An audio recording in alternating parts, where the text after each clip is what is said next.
Para pemirsa, ketemu lagi dengan channel Anda, channel untuk berbagi pengetahuan dan belajar sepanjang hayat. Channel untuk Amar Ma'ruf media sosial. Nah, kita ketemu lagi dengan ahli gizi kita, ahli gizi klinik, Dr. Rahma Kusumawardani, yang beliau adalah ahli gizi klinik dari Rumah Sakit Jogja International Hospital yang dikenal JIH, juga dari Rumah Sakit RSA, Rumah Sakit Akademik Universitas Gadjah Mada. Kalau saudara punya masalah terkait dengan gizi, dengan pola makan saudara supaya tetap sehat, konsultasi kepada beliau. Dan ini adalah episode ke-38. Tentu saja klik subscribe, share supaya saudara termasuk dalam putaran ibadah. Dan tentu saja video ini kalau sampai ke gadget saudara adalah berkat editor channel kita, Mas Heri Teguh Wiono, MPD. Nah, kita sapa dulu. Assalamualaikum warahmatullahi wabarakatuh, Dr. Rahma. Waalaikumsalam warahmatullahi wabarakatuh, Prof. Ya, Sehat, Prof? Alhamdulillah sehat dok. Ini mindsetnya sudah akan puasa selalu Ya, sudah. Kalau puasa di tempat saya itu budayanya makan bubur kacang hijau dan Pak Degan. juga. Nah, tapi saya tidak tahu apakah kebiasaan saya itu termasuk sehat atau tidak. Ini tergantung tausiah dokter nanti.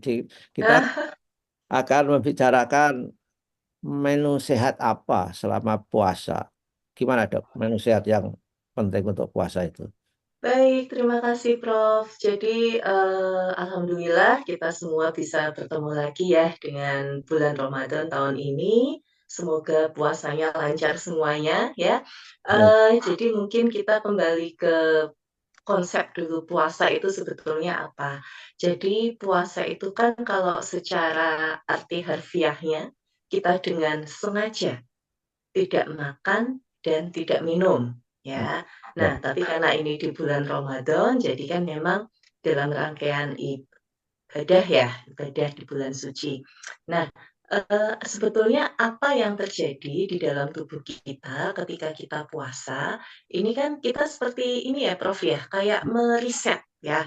Oke. Dari yang kita biasanya selama 11 bulan dalam 1 tahun, sistem pencernaan kita, mulut, lambung, usus, ibaratnya kan bekerja hampir 24 jam ya Prof ya. Ya. Pagi bangun tidur makan, nanti ngemil, siang makan lagi, sore ngemil lagi, malam makan, tengah malam kebangun kadang masih ada yang makan lagi.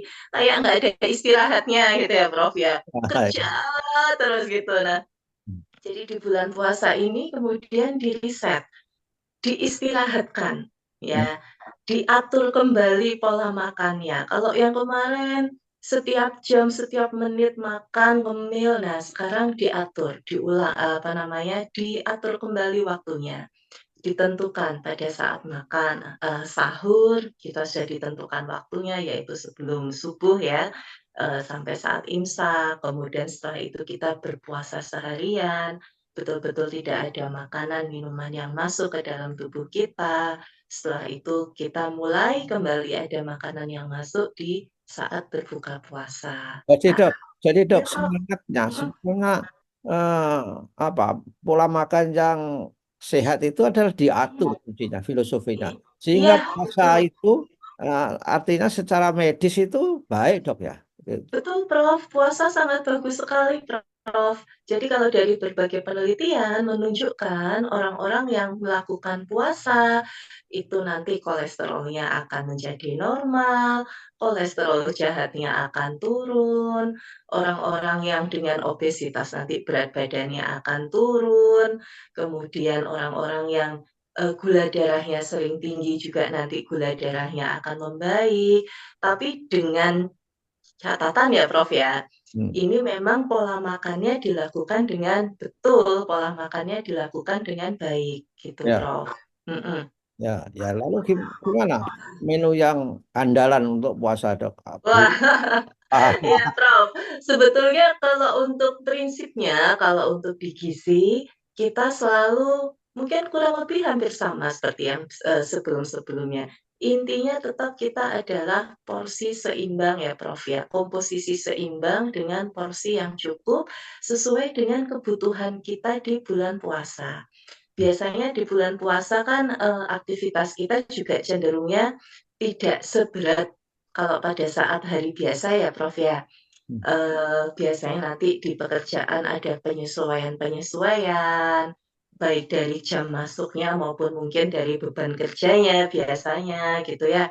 Ya, Nah, jadi konsumsi makanan kita pun juga kita menyesuaikan ya, yang pada saat kita sahur seperti biasa supaya kita tetap mendapatkan energi pada saat beraktivitas seharian. Konsumsi karbohidrat, karbohidrat yang kompleks ya, seperti nasi, kentang, ubi, singkong, silakan pilih salah satu. Jadi jangan, karbohidrat yang sederhana seperti terlalu banyak manis atau tepung-tepung, seperti itu harus dikurangi. Kemudian cukupkan protein, lauknya Prof, ya. ya. Lauknya ini jangan cuma satu, kalau bisa 2 sampai 3. Hmm. Karena protein ini nanti juga termasuk salah satu yang membuat perut kenyang lebih lama. Nah, Iya, sering juga yang terlupa nih, karena pada saat sahur pinginnya yang praktis ya, Prof, ya. ya, ya. Nasi sama telur dadar sudah gitu ya. Atau bahkan nasi sama mie ya, Prof, ya biasanya ya. Sama Rebus saja. taruh. Hmm. Ya, Oh, diusahakan, selalu ada sayur dan buah ya, sebagai serat, sebagai sumber serat dan sebagai sumber vitamin dan mineral untuk mencukupi kebutuhan tubuh kita. Sama, fungsi serat salah satunya adalah membuat perut kenyang lebih lama, sehingga pada saat berpuasa kita tidak cepat merasa lapar. hmm. Akan sangat berbeda ketika pada saat sahur kita nasinya ibaratnya 1 piring, 3 centong gitu ya, Hmm. tapi lauknya cuma telur satu atau cuma ayam satu, bahkan tidak ada sayur atau tidak ada buah, itu yang akan membuat kita jam 9, jam 10 sudah terasa lemas, terasa haus, sudah terasa lapar, begitu Prof. Karena gula darahnya mendadak cepat naik gitu. Jadi nggak ada artinya dok. Wah, supaya Mhm. yang tuh makan nasi banyak, minum banyak. Nggak tahu Mhm. ya, minum banyak itu habis subuh itu keluar lagi itu. Keluar lagi, betul, Prof, ya. Makanya ya salah satu yang juga harus diperhatikan adalah kecukupan, minum air putih. Dianjurkan pada saat sahur kita minum cukup sekitar 2 sampai 3 gelas, Prof. Hmm. Ya, ya mungkin beberapa orang yang dengan berat badan yang lebih boleh misalnya sampai 4 gelas. Karena pada prinsipnya tubuh hanya akan menggunakan apa yang dibutuhkan Prof di saat itu. Ya. Misalnya di apa namanya, pada saat sahur kita minumnya 6 gelas, tapi tubuh tuh sebetulnya cuma butuh 1 gelas. Ya yang 5 gelas nanti ya itu akan dikeluarkan tuh tadi Prof. Heeh. Jadi selama Ya. puasa itu minum air putih itu jauh lebih baik daripada teh manis kental misalkan, baik buka Iya. maupun sahur dok. Iya, betul sekali, Prof. Ketika, yang pertama, ketika kita minum teh atau kopi ya, kan sebetulnya di dalam teh atau kopi itu ada zat yang menghambat beberapa penyerapan vitamin dan mineral, Hmm. ya, yang akan mengganggu penyerapannya. Jadi, eman-eman, Prof, kita makannya sudah bagus, tapi kita minumnya teh atau kopi sehingga seharusnya rangkaian penyerapan nutrisi yang penting untuk tubuh kita jadi tidak optimal. Ya. Kemudian ya teh, kopi akan mengikat air lebih banyak, Prof. Jadi Oh, kita nanti nuwun sewu buang air kecilnya biasa nanti akan jadi lebih banyak. oh, kalau kopi ya, Mhm. kopi. Teh dan kopi, Prof, dua-duanya, Prof, sebetulnya. Iya. Dan kopi semua diuretik itu dok. Iya, betul sekali, Prof. Jadi makanya lebih bagus kalau memang ya cukup dengan minum air putih saja, Ya, gitu. air putih itu saudara para pemirsa yang dimaksud air putih itu air bening, bukan air Air putih. mineral ya, air ya. Bukan susu ya, Prof, ya, air ya. Betul. Nah, setelah itu kan kita seharian berpuasa, nah berhati-hati pada saat buka puasa ya. Kadang karena kita merasa sudah berpuasa seharian, sudah merasa sangat haus atau sangat lapar, atau sebaliknya merasa ini sebagai reward karena kita sudah berpuasa seharian, kemudian menu takjilnya jadi meriah sekali ya, Prof, ya.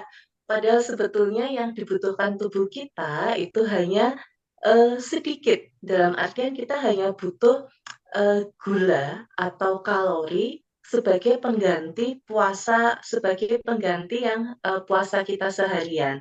Kita tidak perlu dalam jumlah yang banyak. Bahkan kalau mungkin pernah ngerasa ini Prof ya, kita pas sebelum buko itu yang kayak, pingin makan ini, makan itu, tapi ternyata setelah minum air putih, sudah. Ya. Ya, jadi itu tadi, itu sebetulnya hanya lapar mata saja. Nanti Hmm. misalnya pada saat jam buka puasa, hati-hati kita cukup berbuka dengan secukupnya, kalau dengan seperti sesuai sunnah, dengan kurma 3 butir, kemudian minum air putih, saya rasa itu sebetulnya sudah cukup bisa mengembalikan energi yang sebelumnya hilang ya ibaratnya. Jadi tidak perlu kita berbuka dengan gorengan 5, es degannya 12, masih ditambah roti, masih ditambah cemilan yang lainnya. Itu tubuh sebetulnya, kaget juga ya, Prof, ya, setelah tidak ada apapun yang masuk, kemudian tiba-tiba asupan kalorinya banyak sekali yang masuk. Jadi tujuan dari puasanya yang tadi, yang meriset sistem tubuh jadi nggak dapet, Prof. Ya, ya. Karena di satu titik kemudian, "Loh, kok ada kalori berlebihan masuk?" Gitu. Jadi Jadi hal kalau begitu ada adzan dung dung lalu terus langsung dibom dengan misalkan saja kolak yang ah, nggak baik dong ya. Terlalu ah, baik. Sebetulnya bukan masalah jenisnya, Prof, tapi lebih ke jumlahnya, yaitu tadi, karena kita cenderungnya merasa karena kita sudah tidak makan seharian, artinya kita merasa kita boleh kemudian untuk konsumsi jumlah makanan dalam jumlah yang banyak. Misalnya pada saat kita buka puasa, kita minum kolak hangat katakanlah 1 gelas, tidak apa-apa, tidak masalah. Katakanlah pada saat buka puasa mungkin kita makan roti gitulah ya, mungkin yang gampang makan roti, satu slice gitu ya, kemudian kita minum air putih, itu tidak apa-apa Prof, itu sudah cukup. Nah, yang membuat jadi dalam tanda kutip salah, itu kan ketika yaitu tadi, sudah makan roti, sudah makan kolak, masih tambah makan degan, masih tambah makan kurma, masih tambah makan gorengan, sampai bahkan sebelum sholat maghrib itu perutnya sudah rasanya penuh sekali. ya. Padahal itu belum makan malamnya, itu baru dianggap baru buka puasa gitu kan, belum makan malamnya gitu, Prof. Jadi Nah, yang jadi mhm, yang benar itu adalah buka puasa itu apa populernya untuk membatalkan pada saat itu betul, betul buka sekali, itu yang Prof. ringan saja. Setelah Betul itu sekali. habis mungkin habis tarawih baru makan yang normal gitu dong. Ya, jadi kalau untuk makan malamnya, sesuai kebiasaan masing-masing nggih, Prof, nggih, ada yang lebih nyaman mungkin setelah sholat maghrib misalnya, sebelum sholat raweh, monggo. Ada yang memang lebih nyaman biar mungkin lebih lega waktu makannya gitu ya, Prof, ya. Nanti setelah sholat raweh baru makan malam, itu juga silahkan tidak apa-apa. Kembali yang utama adalah komposisi dan jumlahnya, Prof. Pada prinsipnya karena kita ini di bulan puasa, bukan berarti kemudian kita, berlebih-lebihan pada saat berbuka. Jadi kita tetap makan normal, kita tetap makan seperti biasa ya, untuk porsinya dengan komposisi yang lengkap juga, karbohidrat, protein, kemudian lemak yang baik, sayuran dan buah usahakan cukup, sehingga apa, jadi tidak, apa namanya, tidak merusak riset yang tadi, yang sudah kita lakukan itu tadi, Oke. Prof. Nah, saya Mhm. juga berencana ada kalau apa sahur tuh saya berusaha makan salad juga ya. Makan Mhm. siapkan sore, kemudian taruh di kulkas, paginya akan saya kasih dressing. Tapi Iya. itu baik gak itu untuk sahur?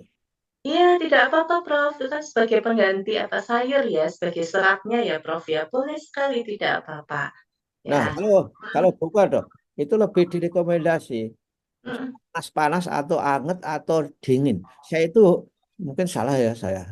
Memang sudah dikasih tahu orang, tapi saya karena yang ngasih tahu bukan dokter saya abaikan. Jadi em, Ah. saya minumnya itu suka yang dingin ketika waktu berbuka itu nggak baik saya kira. Iya, Prof. Biasanya lebih ke ini ya, Prof, ya, lebih ke kaget ya istilahnya ya, mungkin ya, kaget mungkin perutnya tiba-tiba tidak ada setelah sebelumnya kosong dalam waktu yang kurang lebih 12 sampai 13 jam, kemudian ada sensasi, kan sebetulnya kalau untuk rasa panas, hangat, dan dingin es itu kan lebih ke sensasi ya, Prof, ya, Ya, gitu. Nah, itu aja mungkin kemudian, kaget, jadi memang lebih diutamakan yang sifatnya netral ya, Prof, ya, oke. gitu. Jadi Ya, mungkin ya. yang lebih ke hangat atau yang mungkin memang Hmm. suhunya yang normal, begitu, Prof. Oh ya, oke lah dok. Saya baiklah. Saya akan nuruti tausiah dokter. Kalau orang awam ngasih tahu saya itu apa? Karena enak, rasanya enak, jadi nggak usah Enak ya. sensasi lidah. Dan Iya, Prof.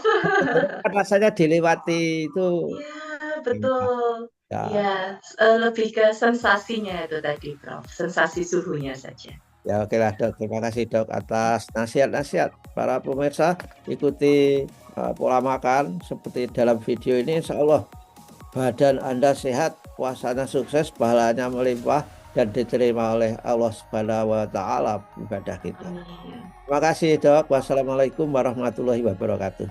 Waalaikumsalam warahmatullahi wabarakatuh.